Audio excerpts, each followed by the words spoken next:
Hello दोस्तों, आप सभी का स्वागत है बैंकर्स कीला में। तो आज की वीडियो रहने वाली है सिलेक्शन स्ट्रेटजी पर, लेकिन ये नॉर्मल स्ट्रेटजी नहीं रहने वाली। हम लोग टारगेट करेंगे एक एक टाइम टेबल फॉलो करके 4 एग्जाम यहाँ पर क्लियर करने की कोशिश करेंगे। अभी आपके सामने सिर्फ और सिर्फ 110 दिन बचे हुए हैं, जिसमें कि आपको RRB PO, RRB clerk, IUPS PO and IUPS clerk यहाँ पर टारगेट करके चलना है। तो हम एक प्रिपरेशन करेंगे और 4 एग्जाम यहाँ पर क्वालिफाई करेंगे। 99% स्टूडेंट क्या करते हैं, वीडियो को पूरा नहीं देखते हैं और जो मैं वीडियो में जो मिस्टेक्स बताता हूँ उनको अवॉइड नहीं कर पाते हैं, जिससे उनका सिलेक्शन रुक जाता है। और वीडियो के लास्ट 2 मिनट बहुत ही इंपॉर्टेंट है। अगर आपने वो मिस कर दिए तो आपकी यहाँ पर जो प्रिपरेशन है वो अधूरी रह जाएगी, जो प्लानिंग है वो आपकी अधूरी रह जाएगी। सबसे पहले मैं आपको यहाँ पे लेके चलता हूँ, 2 लिस्ट है। इमेजिन कीजिए कि आपका मार्च में रिजल्ट आता है, ठीक है, मैंने यहाँ पर दिसंबर लिखा हुआ है लेकिन मार्च में आपका रिजल्ट आता है। यहाँ पर 2 लिस्ट है, एक लिस्ट है रिग्रेट वाली और एक है बैंकर लिस्ट। मान लीजिए आपका सिलेक्शन हो जाता है तो आपका नाम आएगा बैंकर लिस्ट में, और अगर आपका सिलेक्शन नहीं होता है तो आपका नाम आएगा किसमें, रिग्रेट लिस्ट में आएगा। तो ये रिग्रेट लिस्ट में से जाने बैंकर लिस्ट तक जाने का सफर आप कितने दिन में तय कर सकते हैं, सिर्फ और सिर्फ 110 दिन में। तो इन दोनों का फासला कितना है, सिर्फ और सिर्फ 110 दिन। तो 110 दिन में हम लोग ऐसी कौन सी स्ट्रेटजी या फिर ऐसी कौन सी प्लानिंग को एग्जीक्यूट करें जिसमें कि हमारा सिलेक्शन सिर्फ और सिर्फ एक प्रिपरेशन करके 4 एग्जाम यहाँ पर क्वालिफाई कर ले। तो देखिए अभी 110 दिन बचे हुए हैं, ठीक है। अब आपको सुनने में लग रहा है कि 110 दिन बहुत कम दिन है, ठीक है, बहुत कम है, लेकिन अगर हम लोग प्रॉपर स्ट्रेटजी फॉलो करें, यहाँ पर प्रॉपर स्ट्रेटजी फॉलो करें तो यहाँ पर 900 एंड हावर्स होते हैं, ठीक है, 900 घंटे होते हैं। जो कि अब आपको सुनने में थोड़ा अच्छा लग रहा होगा, थोड़ा फील आ रहा होगा कि हाँ भाई मेरे पास 900 घंटे हैं, ठीक है। इसमें भी आपको क्या करना है, प्रॉपर टाइम टेबल जो मैं बताऊंगा सिर्फ और सिर्फ वही फॉलो करना है। आपको कोई भी रैंडम टाइम टेबल फॉलो नहीं करना है, और जो मैं आपको सिलेबस बताऊंगा वही आपको सिलेबस यहाँ पर फॉलो करना है। देखिए 4 एग्जाम है, सिलेबस सेम ही है। कौन कौन से सिलेबस है हमारा, वही मैथ, ठीक है, मैथ, रीजनिंग, इंग्लिश, इंग्लिश और जी है, ठीक है। ये चार मेन सब्जेक्ट है। फिर कंप्यूटर आ जाता है हमारा, कंप्यूटर आ जाता है मेंस में, ठीक है। इसको भी चलो हम इंक्लूड कर लेते हैं। ये 4 मेन चीज है। अब कौन कौन से एग्जाम टारगेट करना है आपको, आपको टारगेट करना है यहाँ पर आईपीएस क्लर्क, आरआरबीपीओ प्री और आरआरबी क्लर्क और आरआरबीपीओ मेंस। ये सारे ये एग्जाम आपको यहाँ पर क्या करना है, टारगेट करना है। तो देखिए यहाँ पर मोस्ट प्रोबेबली अक्टूबर से यहाँ पर एग्जाम आपके स्टार्ट होंगे। तो कितने दिन बचे हुए हैं, 110 दिन बचे हुए हैं। तो इन सभी चीजों को आपको फॉलो करने के लिए क्या करना है, आपको एक टाइम टेबल फॉलो करना है। कौन सा टाइम टेबल फॉलो करना है, जो मैं आपको बता रहा हूं कि एक जो सीक्रेट है, जो सारे टाइम जो मैंने आपके लिए बना कर रखा हुआ है, ये देखिए यहां पर दिखा देता हूं मैं आपको। ये टाइम टेबल है, मैंने आपको 90 day bank exam time table बना कर रखा हुआ है। हालांकि अभी हमारे पास 110 दिन बचे हुए हैं, लेकिन देखिए इसमें आपको कैसा क्या क्या मिलेगा।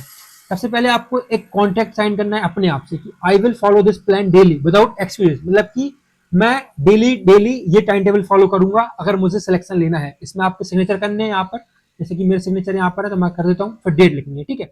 डेट के बाद आपको क्या करना है, सबसे पहले आपको अपना सिलेबस पता होना चाहिए, आपका सिलेबस है क्या। तो मैंने इसमें पूरा सिलेबस आपको रखा हुआ है कि मैथ का सिलेबस क्या है, इंग्लिश का क्या है, रीजनिंग का क्या है और जनरल अवेयरनेस का क्या है, ठीक है। इसके बाद डेली टाइम टेबल मैंने आपको यहाँ पर एक बता कर रखा हुआ है कि आपको 8 से 10 तक क्या करना है, स्पीड मैथ करनी है। फिर ये मैंने आपको एक डेमो टाइम टेबल बना कर रखा हुआ है। आप यहाँ पर अपने टाइम टेबल खुद से अपने समय के अनुसार आप यहाँ पर अपना टाइम टेबल बना सकते हैं, ठीक है। इसके बाद आपको डे 1 में क्या करना है, आप जिस भी डेट से इस टाइम टेबल को फॉलो करेंगे तो आपको डे 1 में क्या करना है, डे 2 में क्या करना है, ऐसे आपको देखिए यहाँ पर डे 10 तक दिया हुआ है। फिर डे 1 से लेकर डे 30 तक आपके कौन कौन से मिस्टेक्स हैं, आप वो मिस्टेक्स लिखेंगे यहाँ पर। फिर आपने मिस्टेक क्यों की और एक्शन क्या लिया, आपने उनको करेक्ट की कि नहीं की। इसी प्रकार आपको 11 से 20 दिन का, फिर 21 से 30 दिन का, फिर यहाँ पर वीक ट्रैकर मिलेगा 12 से 30 दिन का। फिर आप यहाँ पर कुछ अपने नोट्स बना सकते हैं। फिर 31 से 40 दिन का आपको क्या पढ़ना है, इसमें पूरे मेंस के लिए देखिए यहाँ पर लिखा हुआ है मेंस बिल्ड फेज, ठीक है। यहाँ पर मेंस तक के लिए मैंने आपको पूरा पूरा ये टाइम टेबल बना के रखा हुआ है। तो अब अगर आप ये वाला टाइम टेबल फॉलो करते हैं तो ऑप्शन लेने के चांसेस वो यहाँ पर बहुत ज्यादा बढ़ जाते हैं, ठीक है। अब हम बात करते हैं बिगेस्ट क्लाइमेक्स की, कि मैं गारंटी नहीं देता लेकिन सिलेक्शन होगा, लेकिन इतना प्रॉमिस करता हूं कि अगर तुमने ये 110 दिन ऑनेस्टली दिए तो अगले साल तुम वही स्टूडेंट नहीं रह जाओगे जो आज हो, ठीक है।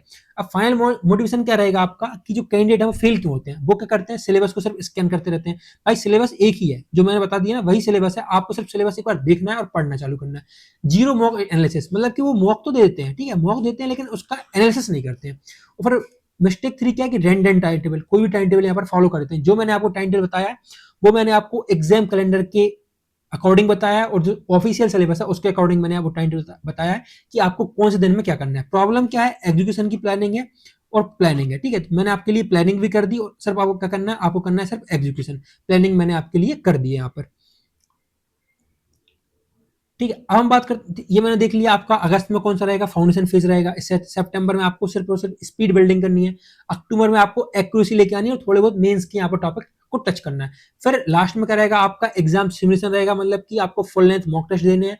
फॉर्मूला के जो शॉर्टकट है उनको रिवीजन करना है।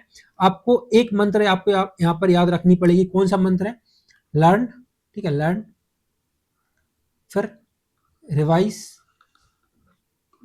प्रैक्टिस एंड रीड, ठीक है। आपको याद करके चलना पड़ेगा। अगर आपने ये कर लिया तो आपका सिलेक्शन 101% मिल जाएगा, ठीक है। अब फाइनल मोटिवेशन क्या है कि फोन साइड में रख दो, कैलेंडर खोलो, पहला डे कंप्लीट करो, जो मैंने आपको टाइम बताया उसका पहला डे कंप्लीट करो, फिर दूसरा, फिर तीसरा। और सिलेक्शन एक दिन में नहीं होता है, सिलेक्शन आपको रोज कंसिस्टेंसी से मेहनत करनी पड़ेगी, जब ये आपका सिलेक्शन होगा, ठीक है।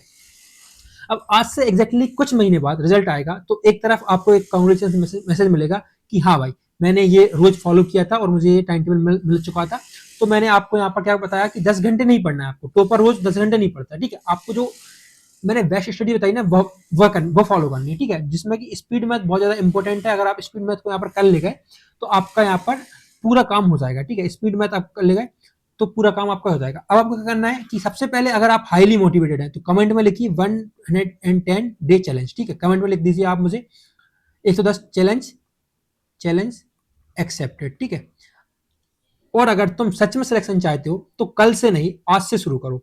मिलते हैं डे 1 स्टडी प्लान के साथ। कल मैं आपको डे 1 स्टडी प्लान के साथ बताऊंगा, ठीक है, कि कौन सा डे आपको क्या करना है। बाकी मैंने आपको टाइम टेबल दे दिया, आपको क्या करना है वो टाइम टेबल आपको कहाँ मिलेगा, आपको टेलीग्राम पर मिल जाएगा। आप मुझे कमेंट बताइए तो मैं आपको टेलीग्राम पर वो पीडीएफ अवेलेबल करा दूंगा। सिंपल सिंपल से यही मंत्र है, कोई यहाँ पर आपको हैक्टिक नहीं लेना है। आप मुझे कमेंट कर दीजिए 110 डे चैलेंज एक्सेप्टेड, बाकी रेस्ट आपको एग्जीक्यूट करना पड़ेगा, ठीक है। तो आज की वीडियो में यहीं पर समाप्त करते हैं। Thank you.